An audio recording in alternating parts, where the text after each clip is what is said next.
Hi, this is Elsa at elsa.com. I want to talk about using astrology to evaluate the potential for violence in a relationship. Mars rules aggression and violence in astrology. We all have Mars in our birth chart, which tells me that we all have the potential to be violent in relationships. That said, some people have shorter fuses than others, and the quality of the fuse is also variable. For example, I have Mars conjunct Mercury. If you make me mad, I'm most likely to shred you verbally. Just whatever, shred you.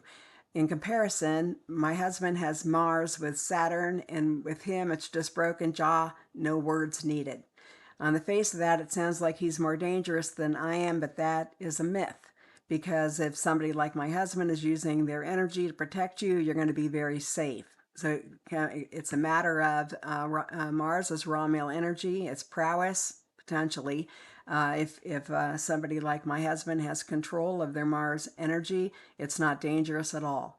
Back to me, if I don't have control of my Mars energy, you're going to be living with a banshee. It's going to be verbal abuse and psychological damage. So that's just an example. There are other types of knives out there. There are passive aggressive people. There's gaslighters.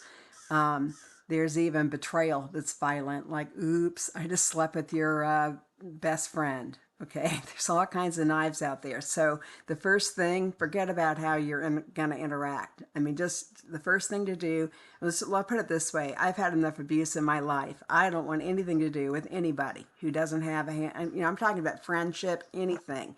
If you don't have a handle on your knife, if you haven't grown up and got a handle on what it is that you do to people, I'm going to avoid you like the plague. That's me personally. But back to on the topic here, if you want to look at the first thing before you think about how you might set each other off, you want to look at the person's chart, look at the Mars, the house, the sign, the aspects.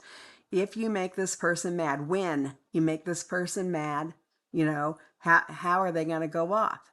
That's the first thing. Like what would be the worst? What are you looking at here? And then, just as important, does the person, how do they handle their knife? How do they handle their prowess? Do they have this in hand? See? So that's the place to start before you move on to consider how you might provoke each other and bring out either the best or the worst in each other. Okay, this is Elsa P. ElsaElsa.com. See ya.